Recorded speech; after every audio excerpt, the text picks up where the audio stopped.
सङ्काशं काश्यपेयं महाद्युतिं तमोरि सर्वपापघ्नं प्रणतोऽस्मि दिवाकरम्।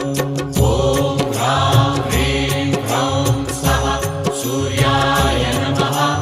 ॐ ह्रां ह्रीं ह्रौं स्वः सूर्याय नमः। जपाकुसुमसङ्काशं